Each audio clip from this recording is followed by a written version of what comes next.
हाँ जी दोस्तों। तो कैसे हैं? उम्मीद करता हूँ बहुत अच्छे होंगे। तो चलिए आज अकाउंट्स में एक नया चैप्टर स्टार्ट करते हैं, अकाउंटिंग स्टैंडर्ड 2, जो कि इन्वेंट्री वैल्यूएशन से रिलेटेड है। तो हम लोग आज इसको क्या करेंगे, इन्वेंट्री वैल्यूएशन को दो पार्ट में कवर करेंगे। फर्स्ट पार्ट में पहले थ्योरेटिकल पार्ट कवर करेंगे, और जो पार्ट 2 आएगा उसके अंदर हम लोग क्या करेंगे, आईसीआई के कुछ पास्ट एग्जाम क्वेश्चंस को करेंगे। थ्योरेटिकल कॉन्सेप्ट इस चैप्टर में समझना बहुत जरूरी है, और यदि इन डेप्थ में ना समझेंगे तो आपको समझ करने में असुविधा आएगा। तो सबसे पहले हम लोग आज इसको कवर करेंगे, थ्योरेटिकल चैप्टर्स में जो भी कॉन्सेप्ट्स है उनको कवर करने वाला है। ठीक है, तो चलिए शुरू करते हैं। तो सबसे पहले इन्वेंट्री होता क्या है ये समझते हैं। इन्वेंट्री एक ऐसा एसेट्स है जिसको आप रखते हैं अपने बिजनेस में, इसलिए क्योंकि आपको इसको सेल करना है। ऑर्डिनरी कोर्स ऑफ बिजनेस में आपको इसको सेल करना होता है। जैसे यदि मैं डीलर हूं या मैं फिर सेलर हूं किस चीज का, किसी रॉ मटेरियल का, तो मैं रॉ मटेरियल जब भी खरीद के लाता हूँ और जब भी उसको खरीद के लाता हूँ एक ही इंटेंशन से कि मुझे इसको बेचना है। तो मेरे लिए वो एसेट है, लेकिन किस लिए है? Held for selling. तो मैं इसको बेचने के लिए अपने पास रख के रखा हूँ, जो कि मेरा ordinary course of business activity है। तो ये मेरा इन्वेंट्री माना जाएगा। दूसरा, in the process of production for such sale. मैं रॉ मटेरियल को एज इट इज नहीं बेच रहा हूँ, बट मैं रॉ मटेरियल को खरीद के लाया हूँ, उसके ऊपर प्रोसेसिंग करूंगा, उसको फिनिश गुड्स बनाऊंगा, उसके बाद उसको बेचूंगा। जैसे मान लो कि तुमको कोई बॉक्स बनाना है, तो बॉक्स के लिए तुम क्या करोगे, मटेरियल पहले परचेस करके लेके आओगे। उस मटेरियल से फिर क्या करोगे, प्लास्टिक मटेरियल परचेस करके लाओगे, प्लास्टिक मटेरियल से फिर उसको क्या करोगे, बॉक्स में कन्वर्ट करोगे, कन्वर्जन करोगे। उसके बाद जाके जब वो फिनिश बॉक्स बन जाएगा तब आप उसको सेल कर पाओगे। यानी रॉ मटेरियल को यदि आप अपने बिजनेस में भी यूज कर रहे हो, क्योंकि आप इससे क्या करना चाहते हो, फिनिश गुड्स बनाना चाहते हो, तो ये क्या होगा, ये भी आपके लिए इन्वेंट्री है। या फिर for the consumption in the production of goods और सर्विसेज फॉर सेल, या तो आपने उसको सेल करने के लिए उसको कंज्यूम किया, या फिर मेंटेनेंस सप्लाई के लिए, या फिर कंज्यूमेबल या अदर स्पेयर पार्ट्स या मशीन। आपको मान लो कि कहीं पे आप मशीन बेच रहे हो, तो मशीन में कुछ स्पेयर पार्ट्स लगते हैं। तो यदि आप उसको वारंटी में रख के रखे हो और स्पेयर पार्ट्स आपको वारंटी के लिए देना पड़ रहा है अपने कस्टमर को, क्योंकि उसका मशीन में वो चीज खराब हो गया, आपको उसको रिप्लेस करना है, तो वो स्पेयर पार्ट्स भी जो आप यूज कर रहे हो ना, वो भी क्या है, इन्वेंट्री का ही पार्ट माना जाएगा। क्लियर है? तो इन्वेंट्री क्या है?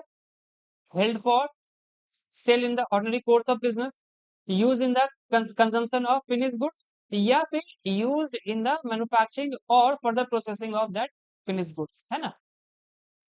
चलिए नेक्स्ट आते हैं टाइप ऑफ इन्वेंट्री पे। इन्वेंट्री कितने तरह के होते हैं?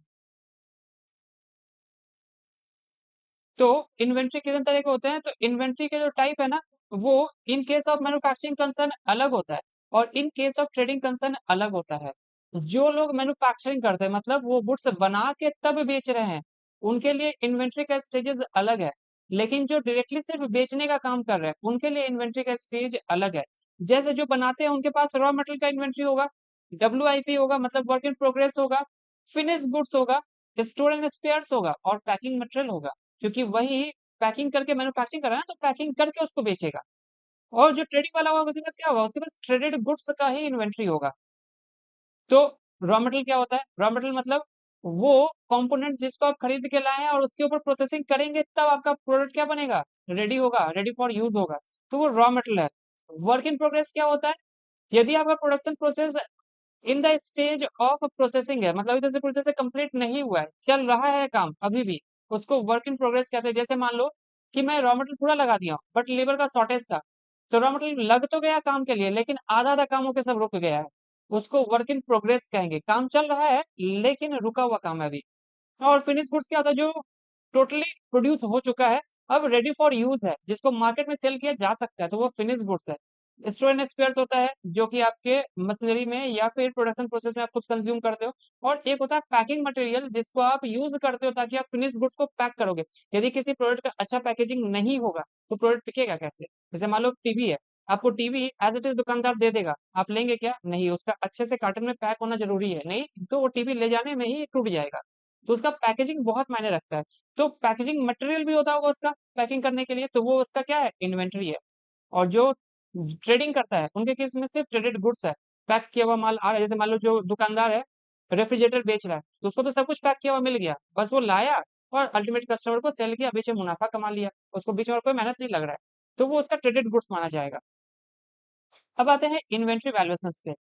तो इन्वेंट्री वैल्यूएशंस के भी तरीके हैं कि किस तरीके से हम लोग इन्वेंट्री वैल्यू करेंगे।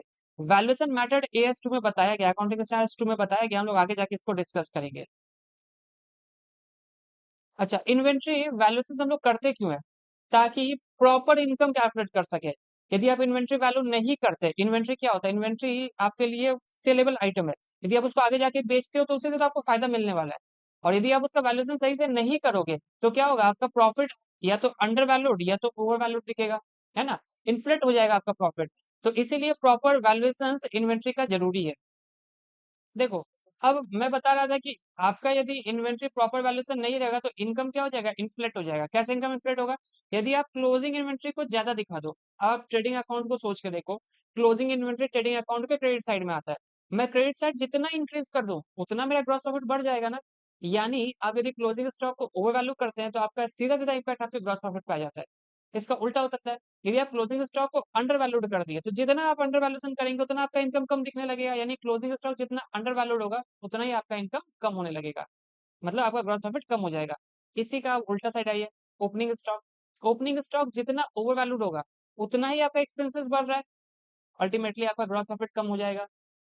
आपका ओपनिंग स्टॉक जितना अंडर वैल्यूड है, एक्सपेंस उतना ही कम है, तो आपका प्रॉफिट उतना ही बढ़ जाएगा। ये एडजस्टमेंट याद रखेंगे क्योंकि किसी किसी सम से आपको इसका जरूरत पड़ जाएगा। दूसरा है असर्टेनमेंट ऑफ फाइनेंशियल पोजीशन। मेरा फाइनेंशियल पोजीशन कैसा है? जैसे आप देखोगे कि करंट रेशियो फाइंड करते हैं, लिक्विड रेशियो फाइंड करते हैं, तो उसमें तो इन्वेंट्री का कंपोनेंट होता है करंट रेशियो में, लिक्विड रेशियो में भले ही नहीं होता है, बट करंट रेशियो में तो इसका कंपोनेंट होता है। तो यानी आपका फाइनेंशियल पोजीशन कैसा है, करंट रेशियो मायने रखता है किसी बिजनेस का, ये फाइनेंशियल पोजीशन कैसा है ये डिटरमाइन करने के लिए।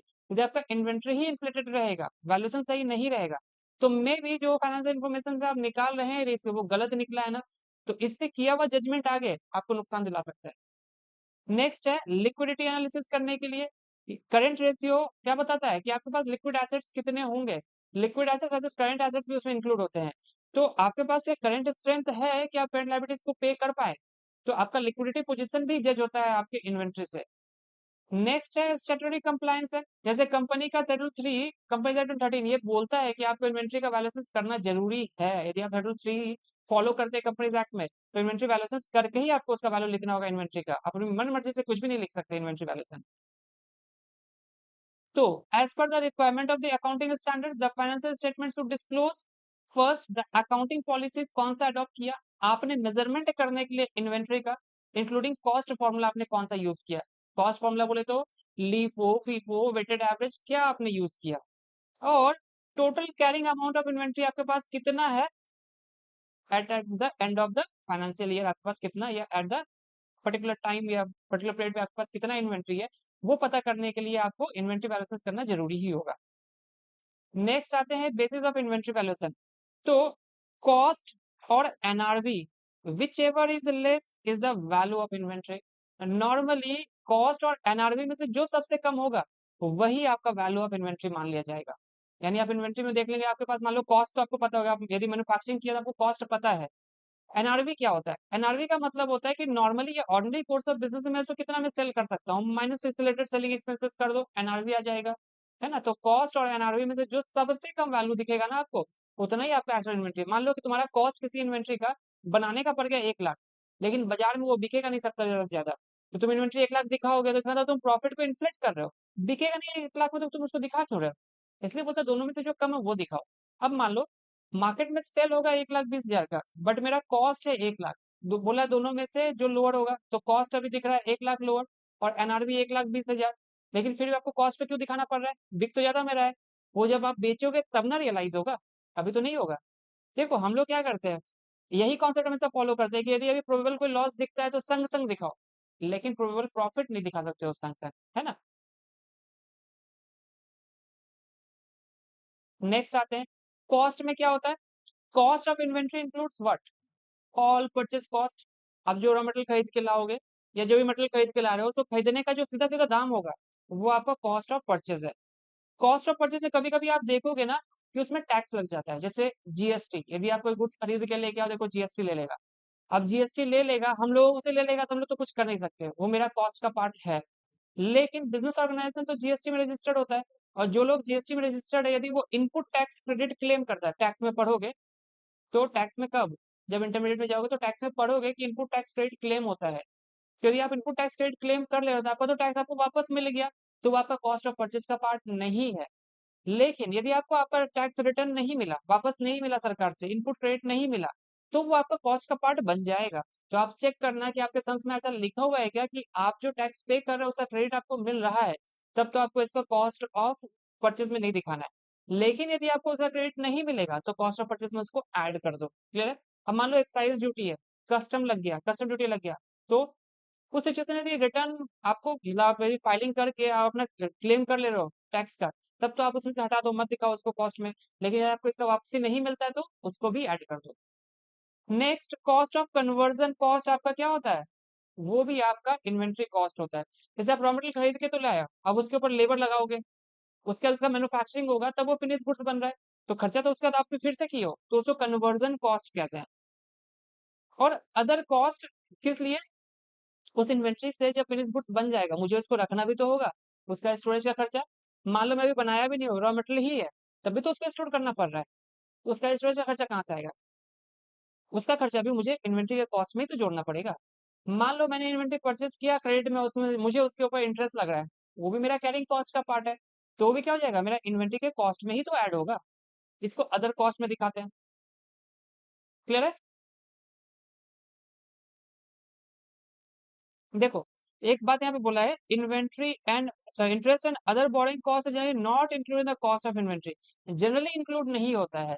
लेकिन यदि आप जिस सप्लायर से परचेस किए हो वो आपको इंटरेस्ट चार्ज कर रहा है, तो वो आपका इन्वेंट्री में ऐड होगा, है ना? नेक्स्ट है एक्सक्लूड करना है आपको, ये इन्वेंट्री का कॉस्ट नहीं होता है। क्या क्या? Abnormal loss of waste of material, labour और other production overhead. Abnormal loss, देखो दो तरह के लॉस होते हैं, एक होता है नॉर्मल लॉस, एक होता है एबनॉर्मल लॉस। नॉर्मल लॉस जो मेरी गलती की वजह से है, एबनॉर्मल लॉस मतलब जो जिसमें मेरा कोई गलती नहीं है। जैसे मान लो इन्वेंट्री को तुम एक ऐसे लोकेशन पे रखे या एक ऐसे गोडाउन में रखे हो जिसका छत में क्या है, छेद है, तो बारिश के टाइम पे पानी वहां से टप टप टप टप छू रहा है, इन्वेंट्री आपका खराब हो जा रहा है। तो आपको पता है उसमें छेद है, तो मुझे उसे ठीक करवाना चाहिए ना, मैं वहां पे इन्वेंट्री क्यों रख रहा हूँ? तो मैं जानबूझ के तो वहां रखा। अब यदि वहां पे मटेरियल का वेस्टेज हो जाता है तो वो मेरा नॉर्मल लॉस है। लेकिन मैं जिसे गोडाउन में रखा था अपना माल, रात को जब मैं चला गया तो देखा आग लग गया, अगले दिन सुबह उठ के आया तो देखा आग लगा हुआ है, मेरे कारण तो नहीं लगा, मैं तो जानता भी नहीं था आग लगने वाला है, मैं उसको रोक भी नहीं सकता था, यानी वो एबनॉर्मल लॉस है। एबनॉर्मल लॉस को आप अपने इनकम स्टेटमेंट में दिखाते हैं क्योंकि वो परमिसेबल है, बट नॉर्मल लॉस को आप इनकम स्टेटमेंट में नहीं दिखा सकते हैं, वो परमिसेबल नहीं है। तो क्या करता है लोग पता है, नॉर्मल लॉस को इन्वेंट्री के कॉस्ट में इंक्लूड करके जो यूनिट आप बेच रहे हो ना उसका प्राइस इंक्रीज करके कॉस्ट का, तो हम लोग उसको चार्ज कर लेते हैं। यानी यानी आप इसको डायरेक्टली तो नहीं दिखा सकते हो, लेकिन सेलेबल यूनिट में इसको चार्ज कर लेते हैं। इसलिए एबनॉर्मल लॉस को आप अलग रखो, एबनॉर्मल लॉस को इन्वेंट्री के कॉस्ट में मत दिखाना। दूसरा, storage cost unless those cost are necessary in the production process prior to further production stage. आप स्टोर करके रखे हो मटेरियल को, क्यों? क्योंकि इसको प्रोडक्शन प्रोसेस में आगे भेजेंगे, जरूरी था इसको अभी स्टोर करना। यदि जरूरी नहीं था आप तब भी उसको स्टोर कर रहे हो तो वो ऐड नहीं होगा, लेकिन नेक्स्ट प्रोसेस में ले जाने से पहले इसको स्टोर करके रखना जरूरी है अभी, तो उसको ऐड करेंगे, है ना? नेक्स्ट है administrative overhead that do not contribute to bringing the inventory to other present location and condition। Administrative cost जो कि आपको अपने इन्वेंट्री को किसी दूसरी जगह ले जाने के लिए जरूरी नहीं था, तो उस सिचुएशन में वो एक्सक्लूड होगा, है ना? Selling and distribution cost exclude होगा, आपके इन्वेंट्री का कॉस्ट नहीं होता है, वो तो सेलिंग एंड डिस्ट्रीब्यूशन का पार्ट है, बनाते समय वो खर्चा नहीं लगता।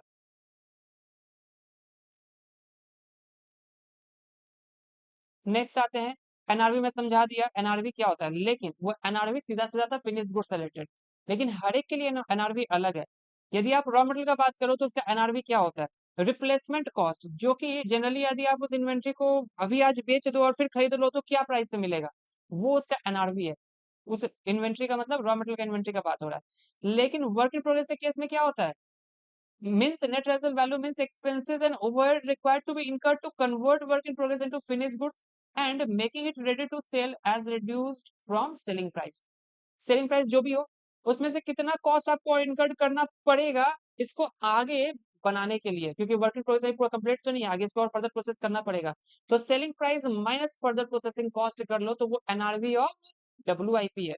और फिनिश गुड्स का तो मैं बता ही दिया था, normal selling price reduce by selling expenses जो होगा, तो जो बचता है वो एनआरवी ऑफ फिनिश गुड्स है। तो याद रखेंगे, ये इंपॉर्टेंट है। क्योंकि यहाँ से आपको पता चलता है कि एनआरबी 3 सिचुएशंस का अलग अलग होता है। रॉ मटेरियल का अलग होता है, डब्ल्यूआईपी का अलग होता है और फिनिश गुड्स का अलग होता है। अब इन्वेंट्री रिकॉर्ड सिस्टम दो होते हैं, एक पीरियोडिक होता है, एक परपेचुअल इन्वेंट्री सिस्टम होता है। ठीक है। अब इन्वेंट्री सिस्टम रिकॉर्ड करने का सिस्टम मतलब कि आप इसको रिकॉर्ड कैसे करोगे, इन्वेंट्री को कब रिकॉर्ड करोगे और कैसे रिकॉर्ड करोगे। तो वैल्यूएशन था लिफो विफो, लेकिन रिकॉर्ड करने का तरीका दो है, परपेचुअल और पीरियोडिक। तो सबसे पहले आते हैं पीरियोडिक में। तो पीरियोडिक इन्वेंटरी सिस्टम क्या होता है? तो periodic inventory system means method of ascertaining inventory by taking actual physical account. आप फिजिकली काउंट करेंगे, आप जाएंगे लोकेशंस पे और देखेंगे इन्वेंट्री कितना है मेरा, गिनेंगे, लिखेंगे, तब आपको पता चलेगा आपके पास कितना का इन्वेंट्री पड़ा हुआ है। पहले से आपको इन्वेंट्री का पता नहीं है कितना का इन्वेंट्री है। यानी आप फिजिकल काउंट करके देखते हैं, जो इन्वेंट्री बच जाता है वही इन्वेंट्री आपका क्लोजिंग इन्वेंट्री माना जाता है। तो यहाँ पे क्या होगा, आपके पास ओपनिंग इन्वेंट्री पहले होगा, आप कुछ खरीद के लेके आएंगे, आपको पता है उसमें से कितना आपके पास बच गया, वो आप फिजिकल अकाउंट किए, तब जो बचा ना वैल्यू मतलब ओपनिंग इन्वेंट्री प्लस परचेस, दोनों को ऐड करके माइनस कितना आपका फिजिकल अकाउंट का इन्वेंट्री आया, उसका वैल्यू निकाल के माइनस कर देंगे, तो जो बचता है ना वो कॉस्ट ऑफ गुड्स सोल्ड होता है। ये है पीरियोडिक इन्वेंट्री सिस्टम। क्लियर है? अब बोलते हैं फिजिकल इन्वेंट्री सिस्टम जो काउंट होता है ना वो वंस इन अ ईयर होता है, नॉर्मली साल के लास्ट में। कभी कभी लोग क्या करता है, इन्वेंट्री कंट्रोल रखने के लिए कभी कभी ये क्या करते हैं लोग, क्वार्टरली भी मेजरमेंट करते हैं, हाफ ईयरली भी करते हैं। Physical count of goods require closure of normal business operation. जब आप फिजिकल इन्वेंट्री काउंटिंग करेंगे आपका नॉर्मल बिजनेस तो बंद रहेगा उस समय, यानी ये इम्पैक्ट करता है आपके नॉर्मल ऑपरेशंस को। नेक्स्ट है as cost of goods sold taken as a residual value. कैसे? Opening plus purchase minus physical counting of inventory, जो बचा वो कॉस्ट ऑफ गुड्स सोल्ड है। यानी आपका फिजिकल काउंटिंग ऑफ इन्वेंट्री यदि बाई चांस गलत है तो आपका कॉस्ट ऑफ गुड्स सोल्ड क्या आएगा, गलत ही निकल के आएगा। फिर है books of account does not reflect inventory in the hand and its value there of. It is difficult to plan operations, that is how much and when to order manufacturing. अब ये फिजिकल काउंट आप करते तब आपको पता चलता कितना inventory बच गया।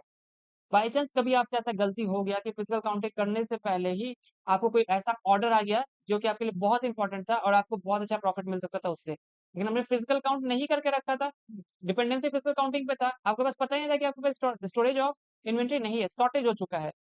क्या होगा, आपका वो ऑर्डर आप नहीं फुलफिल कर पाएंगे। तो कहीं ना कहीं फिजिकल काउंटिंग आपको नुकसान देता है। कैसे देता है? तो आपको पता नहीं चलता है कि आपको फिर से इन्वेंट्री ऑर्डर करना है या नहीं करना है। मतलब एक होता है ना कि कौन सा मिनिमम स्टॉक रहते रहते मुझे वापस से ऑर्डर कर देना चाहिए, बट अब वो मिनिमम स्टॉक लेवल आपको पता ही नहीं चलता है। नेक्स्ट है inventory control is not possible under this system. मैं इन्वेंट्री को कंट्रोल नहीं कर पाऊंगा। मान लो फिजिकल काउंटिंग से पहले कोई चोरी करके लेके चला गया तो 4-5 पीस, क्या करूंगा, रिकॉर्ड में तो कहीं मुझे समझ में नहीं आता है। मैं तो काउंट करता हूँ, जो दिखता है वही वैल्यू होता है। मान लो जो गिनने वाला है वो झूठ बोल रहा है, गिना उसको पता चला 25 इन्वेंट्री आइटम है, वो बोला सर 22 है, तो लिख लिया वो 22, गिन तो वही रहा था उस आइटम को। तो क्या होगा, कल को 3 आइटम वो निकाल लेके निकल चला जाएगा अपने घर, है ना। तो तुमको तो नुकसान होने वाला है। यानी यहाँ पे कंट्रोल नहीं रह सकता है आपके इन्वेंट्री के ऊपर। नेक्स्ट आते हैं परपेचुअल इन्वेंटरी सिस्टम। ये इन्वेंटरी सिस्टम अच्छा है। क्यों? क्यों? Perpetual inventory system is a recording of inventory balances after each receipt and issue. जैसे आप खरीद के लाए रिकॉर्ड, जैसे आप बेचे, जैसे आउटपुट हुआ आपके यहाँ से निकला, आप इशू में दिखा दिए। यानी रिसिप्ट इशू संग संग उसका बैलेंसेस भी आता चला जा रहा है। उससे क्या होगा, आपको पूरा कंट्रोल रहेगा इन्वेंट्री के ऊपर, है ना। और आपको एक ट्रैकिंग मिलेगा कि आपका इन्वेंट्री शॉर्ट हो रहा है या ज्यादा है, और फिर से ऑर्डर कर पाएंगे इस बेसिस पे। क्लियर है? तो यहाँ पे कैसे निकालते हैं cost of goods sold, opening inventory plus purchase दोनों ही आपको पता है। अब जैसे जैसे रिसिप्ट हुआ ऐड किए, जैसे जैसे इशू कर रहे थे जैसे माइनस कर रहे थे, यानी आपको कॉस्ट ऑफ गुड्स सोल्ड संग संग पता चलता जाएगा। लिफो करेंगे फिफो करेंगे उसी मेथड से कॉस्ट ऑफ गुड्स सोल्ड निकल जाएगा। तो जो बच जाएगा लास्ट का बैलेंस वो आपका क्लोजिंग इन्वेंट्री हो जाएगा। यहाँ पे भी फिजिकल काउंट करेंगे लेकिन बाद में मिलाने के लिए करेंगे कि मेरा फिजिकल काउंटिंग में जो इन्वेंट्री का दिख रहा है उसका वैल्यूएशन और मेरा जो लिफो फीफो वगैरह जो मैंने बनाया उसमें का डिफरेंसेस तो नहीं है। क्लियर है? अच्छा, दोनों के बीच में कुछ डिफरेंसेस यहाँ पे लिखा हुआ है, आप लोग एक बार रीड कर लेंगे, है ना। अच्छा, इन्वेंट्री डिटर्मिनेशन का मेथड क्या है? एक तो होता है historical cost method. Historical cost मतलब परचेस कॉस्ट, एक्विजिशन कॉस्ट। और दूसरा होता है नॉन हिस्टोरिकल कॉस्ट मेथड। तो हिस्टोरिकल कॉस्ट कहाँ यूज करते हैं? यदि इन्वेंट्री नॉट ऑर्डिनरी इंटरचार्जेबल है, मतलब इन्वेंट्री को ना आपस में बदल नहीं सकते हैं कि आप बोलेंगे हाई इन्वेंट्री में बेच देता हूँ इसका ये प्राइस बोल देता हूँ। जैसे मान लो एक कस्टमाइज कार है, यदि किसी कस्टमर के कहने के वजह से मैंने कस्टमाइज कार बनाया है, जो कि मान लो ऑडी 500 है, मैं एग्जांपल दे रहा हूँ, है नहीं है वो मैं नहीं बोल रहा हूँ, ऑडी 500 है।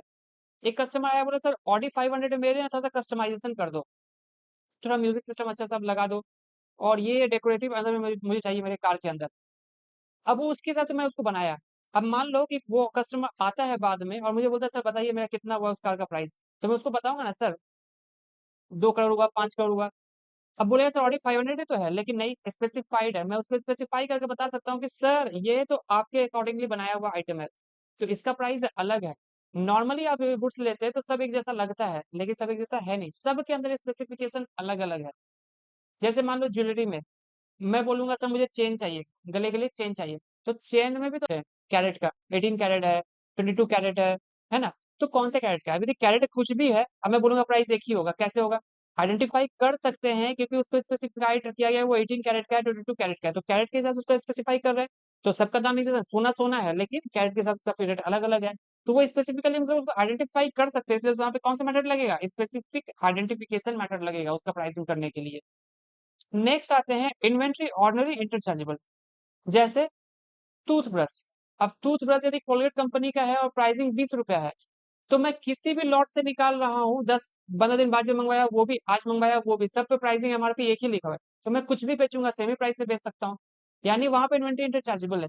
यदि मैं मान लो कि होंडा का बाइक खरीदने गया, और होंडा का जो बाइक खरीद रहा हूँ वो नॉर्मल मॉडल है, यूनिक मॉडल नहीं है, तो होंडा का मैं बाइक किसी भी शोरूम से खरीद रहा हूँ, तो इन्वेंट्री का जो कॉस्टिंग वो लोग डिसाइड करेगा ना, वो नॉर्मल होगा। यानी वहां पे हिस्टोरिकल कॉस्ट मेथड वो लोग यूज करेगा, तो कैसे करेगा? लीफो, फीफो या वेटेड एवरेज या सिंपल एवरेज कर सकता है, जिस बेसिस पे वो अपना इन्वेंट्री मेंटेन कर रहा है। नेक्स्ट आते हैं यदि वो नॉन हिस्टोरिकल मेथड है, मतलब वो परचेस कॉस्ट नहीं पकड़ता है, तो एडजस्टेड सेलिंग प्राइस ले सकता है या फिर स्टैंडर्ड कॉस्ट मेथड यूज कर सकता है। स्टैंडर्ड कॉस्टिंग अभी नहीं, आपके इंटरमीडिएट में और फाइनल में रहेगा स्टैंडर्ड कॉस्टिंग मेथड, वो आप वहां पे यूज कर सकते हैं। आपके सिलेबस में क्या रहेगा? ये 3 मेथड, फीफो, लीफो और वेटेड एवरेज रहेगा। क्लियर है? नेक्स्ट आइए। अच्छा, स्पेसिफिक आइडेंटिफिकेशन मेथड में समझा दिया क्या होता है। यदि आप स्पेसिफिकली कोई आइटम आइडेंटिफाई कर रहे हैं जो कि कस्टमाइज है या उसका यूनिकनेस है, तो उसका प्राइस अलग अलग आप आइडेंटिफाई करेंगे, उसको स्पेसिफाइड आइडेंटिफिकेशन मेथड कहते हैं। फीफो मेथड क्या होता है, जिसको कहते हैं first in first out method. यानी आप जो इन्वेंट्री सबसे पहले खरीद के लाए हैं उसको सबसे पहले बेचेंगे। नॉर्मली लोग का दिमाग यही बोलता है कि मैं जो जितना पुराना माल है उसको पहले बेचो, ऐसा नहीं कि जो नया खरीद के लाया उसको पहले बेच दो, पुराना माल ऐसे ही छोड़ दो। इसीलिए इंडिया में अकाउंटिंग स्टैंडर्ड्स के हिसाब से फीफो मेथड परमिसेबल है, लीफो परमिसेबल नहीं है।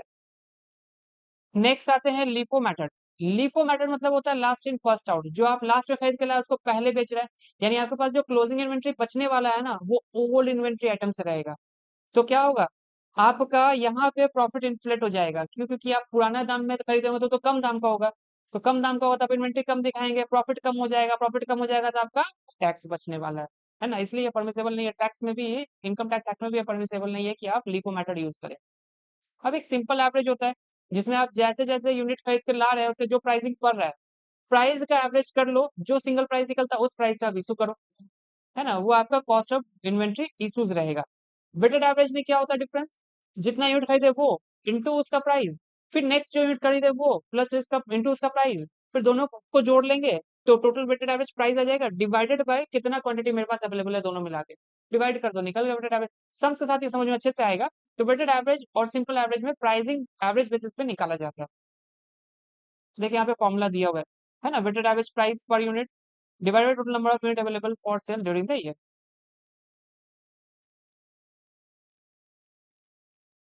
अब आते हैं नॉन हिस्टोरिकल मेथड पे, जिसमें एडजस्टेड सेलिंग प्राइस मेथड में बताया। इस मेथड को हम लोग रिटेल इन्वेंट्री मेथड भी कहते हैं, क्यों?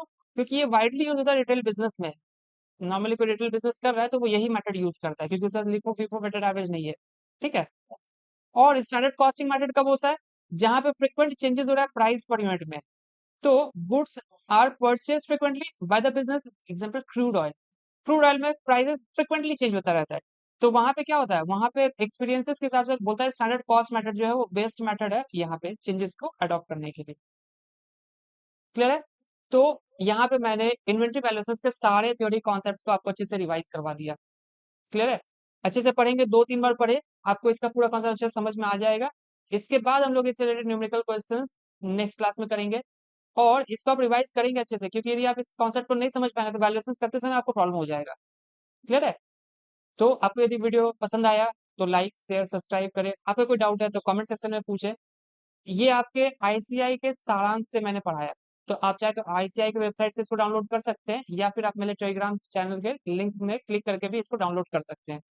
मिलते हैं नेक्स्ट वीडियो में, तब तक के लिए बाय।